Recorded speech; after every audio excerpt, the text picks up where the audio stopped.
Bagaimana kita bisa mengetahui bahwasanya musibah yang menimpa kita ini atau ujian yang menimpa kita ini adalah sebagai penggugur dosa atau sebagai pengangkat derajat. Ya, apakah sebagai penggugur dosa atau apakah sebagai pengangkat derajat? Para ulama telah menjelaskan sebagaimana ditunjukkan oleh dalil-dalil bahwasanya jika musibah menimpa seseorang, memang ada dua kemungkinan. Kemungkinan pertama adalah menggugurkan dosa-dosa. Kemungkinan kedua adalah untuk mengangkat derajat. Adapun dalil-dalil yang menunjukkan kemungkinan pertama bahwasanya musibah jika menimpa seseorang adalah untuk mengurangi dosa-dosanya, seperti firman Allah Subhanahu wa taala, "Wa ma asabaka min sayyi'atin famin nafsik." Apa saja yang menimpamu dari keburukan, maka itu dari dirimu sendiri. Dan ini lafalnya umum.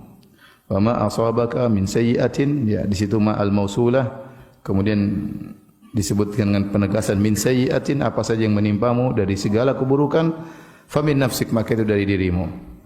Kemudian juga firman Allah Subhanahu wa taala, wa ma asabakum min musibatin fa bima kasabat aydikum wa ya'fu an katsir. Dan tidaklah kalian ditimpa dengan musibah kecuali akibat ulah tangan kalian. Wa ya'fu an katsir, dan Allah memaafkan banyak kesalahan kalian. Kalau seandainya Allah setiap kita bermaksiat Allah kasih musibah, maka kita tidak ada yang selamat. Walau yu'akhidullahu an-nasa bidzulmihim ma taraka 'alaiha min dabbah. Kalau seandainya Allah memberi hukuman setiap kezaliman dilakukan oleh manusia, maka tidak ada yang tersisa di atas muka bumi ini. Bahkan hewan-hewan pun akan terkena dampak dari itu semua. Jadi dalil-dalil menunjukkan bahwasanya musibah yang menimpa seseorang karena dosa yang dia lakukan. Seperti juga firman Allah Subhanahu wa taala, "Zaharal fasadu fil barri wal bahri bima kasabat aydin nas liyudhiqahum ba'dalladzi 'amilu la'allahum yarji'un." Telah nampak kerusakan di daratan dan di lautan akibat ulah perbuatan manusia, agar Allah membuat mereka merasakan sebagian ulah perbuatan mereka, la'allahum yarji'un, semoga mereka kembali. Jadi Allah menciptakan kerusakan di daratan, di lautan, ya, kerusakan akibat perbuatan mereka, ya. Dan Allah tidak membalas seluruh kesalahan mereka. Allah mengatakan liyudhiqahum ba'dalladzi amilu, agar mereka merasakan sebagian dari akibat perbuatan mereka. Seandainya setiap seluruhnya dibalas oleh Allah, ya, maka akan binasa, ya. Ya, akan terjadi kerusakan yang sangat luar biasa.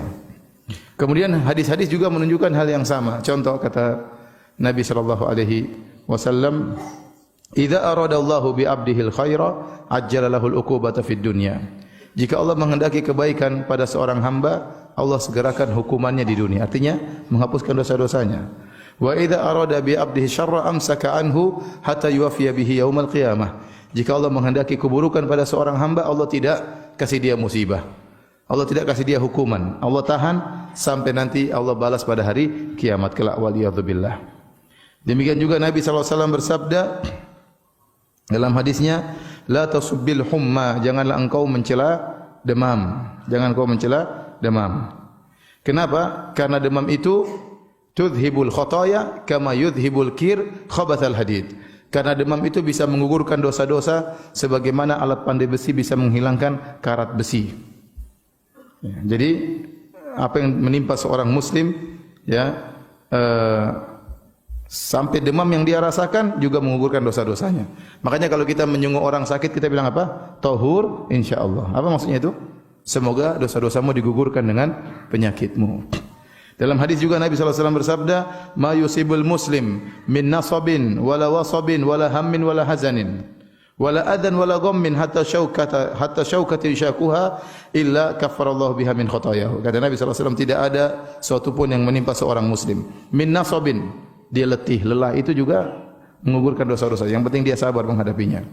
Wala wasabin, atau dia sakit, itu juga menggugurkan dosa-dosanya. Wala hazanin, kesedihan tentang masa lalu yang buat dia ingat-ingat terus sehingga dia pun sedih, ya. Kemudian wala hammin, ya, perkara yang dia khawatirkan di depan. Dia sedih memikirkan masa lalu, dia khawatirkan tentang masa depannya, ya. Wala ghammin, dan juga kegelisahan yang dia rasakan. Wala adzan, gangguan apapun. hatta syaukah yushakuha, bahkan duri yang menusuknya, kecuali Allah akan menjadikan itu semua sebagai penggugur dosa-dosanya. Jadi apa saja yang dialami oleh seorang muslim dari hal yang tidak menyenangkan dirinya, kalau dia hadapi dengan kebaikan, maka semua itu akan menggugurkan dosa-dosanya. Ini semua dalil ya bahwasanya musibah itu menggugurkan dosa-dosa. Bahwasanya Allah menimpakan musibah pada seorang gara-gara dosa-dosa yang dia lakukan. Taib.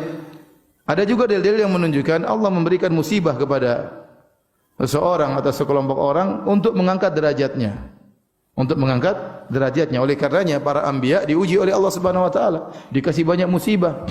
Waktu Nabi pernah ditanya, "Man asyadun nasi bala'an ya Rasulullah?" Siapa orang yang paling banyak bencana yang dialaminya ya Rasulullah? Maka Rasulullah SAW mengatakan anbiya. Yang paling banyak musibah adalah para nabi. Yang paling banyak diuji, dikasih musibah adalah para nabi. Tsumma salihun, kemudian orang-orang soleh. Tsummal amsal fal amsal, kemudian yang selanjutnya dan selanjutnya. Yubtala rajulu ala qadri imanihi. Seorang diuji, diberi musibah berdasarkan keimanannya. Fa in kana fi imanihi salabatun zida fi balaihi. Kalau ternyata imannya kuat, kokoh, Allah tambah ujiannya, tambah musibahnya. Wa in kana fi imanihi riqatun khufifa anhu. Kalau ternyata imannya lemah, Allah kurangi ujiannya. Dalam hadis, innallaha idza ibtala qauman innallaha idza ahabba qauman ibtalahum. Kalau Allah mencintai suatu kaum, Allah akan uji mereka. Allah akan menguji mereka. Dalam hadis juga kata Nabi sallallahu alaihi wasallam, inna idzamal jaza ma'idzamal bala, ma'idhamil bala. Sungguhnya besarnya balasan sesuai dengan besarnya ujian. Jadi ini menunjukkan ujian-ujian tersebut adalah dalam rangka untuk mengangkat derajat. Bahkan dalam satu hadis Rasulullah SAW bersabda, yang dihasankan oleh Syekh Albani dalam silsilah sahihah, innar rajula la yakunu lahu indallahil manzilah fama yablughuha bi'amalin fala yazalu Allahu yabtalihi bima yakrah hatta yablughahu iyyaha atau yuballighahu iyyaha. Kata Nabi sallallahu alaihi wasallam, sungguh dia punya kedudukan di sisi Allah, kedudukan yang tinggi. Tetapi dia tidak bisa sampai kedudukan tersebut dengan amal dia. Amal dia itu tidak cukup untuk membuat dia mendongkrak dia naik di derajat yang tinggi. Maka supaya orang ini bisa naik di derajat yang tinggi, Allah kasih ujian. Allah kasih musibah supaya derajatnya naik. Ini dalil bahwasanya Allah kasih dia musibah dalam rangka mengangkat apa? Derajat. Karena Allah catat surganya tinggi, ternyata amalannya enggak cukup. Salatnya enggak cukup, puasanya enggak cukup. Bagaimana caranya agar dia bisa sampai ke derajat yang tinggi tersebut di surga? Allah kasih dia ujian. Dalam lafal yang lain, innal abda idza sabaqat lahu minallahi manzilah lam yablugha bi amalihi ibtalahu Allahu fi jasadihi au fi malihi au fi waladihi. Sungguhnya seorang hamba jika telah tercatat di sisi Allah dia memiliki kedudukan yang tinggi, tetapi amalannya tidak bisa mendongkrak dia untuk naik sampai pada derajat tersebut, ibtalallahu fi jasadihi, maka Allah akan memberi dia musibah di badannya, au fi malihi atau di hartanya, au fi waladihi atau di anaknya. Ya, ini semua dalil bahwasanya musibah bisa mengangkat derajat. Di antara tujuan Allah kasih musibah adalah mengangkat derajat. Oleh karenanya Nabi yang paling keras ujiannya ya. Nabi kalau sakit, maka sakitnya sangat luar biasa. Dalam suatu hadis ya Rasulullah Aisyah radhiyallahu anha berkata, "Ma ra'aitu ahadan ashadda alaihi alwaj'u min Rasulillah sallallahu alaihi wasallam." Aku tidak pernah melihat seorang pun benar-benar merasa sakit seperti yang dialami oleh Rasulullah sallallahu alaihi wasallam. Rasulullah SAW kalau sakit, sakitnya luar biasa. Waktu Rasulullah SAW sakit akan meninggal dunia, para sahabat menyenguknya. Anas bin Malik menyenguknya, Abdullah bin Mas'ud menyenguknya, sampai Nabi diselimuti dengan selimut, para sahabat pegang selimut, itu selimut rasa panas. Saking panasnya tubuh Nabi sallallahu alaihi wasallam. Abdullah bin Mas'ud berkata, "Ya Rasulullah, innaka la tu'aku wa'kan syadidan." Ya Rasulullah, sungguhnya engkau diberi sakit dengan sakit yang keras. Faqala Rasulullah sallam, Nabi menjawab, "Ajal, benar. Inni u'aku kama yu'aku rajulani minkum." Sungguhnya aku diberi sakit 2 kali lipat daripada sakit kalian. Ya, kenapa? Karena Nabi diangkat derajatnya oleh Allah Subhanahu wa taala. Dan dalam satu hadis juga disebutkan bahwasanya ya bisa jadi musibah itu mendatangkan kedua-duanya, mengurangi dosa-dosa dan mengangkat derajat. Ya. Di mana dalam hadis Rasulullah SAW menyebutkan tidaklah suatu musibah menimpa seorang muslim kecuali, ya kata Nabi sallallahu alaihi wasallam, kecuali akan menghapuskan dosa-dosanya dan akan mengangkat derajatnya, ya. Jadi dalam sebagian hadis bahwasanya musibah itu bisa menggugurkan dosa sekaligus mengangkat derajat.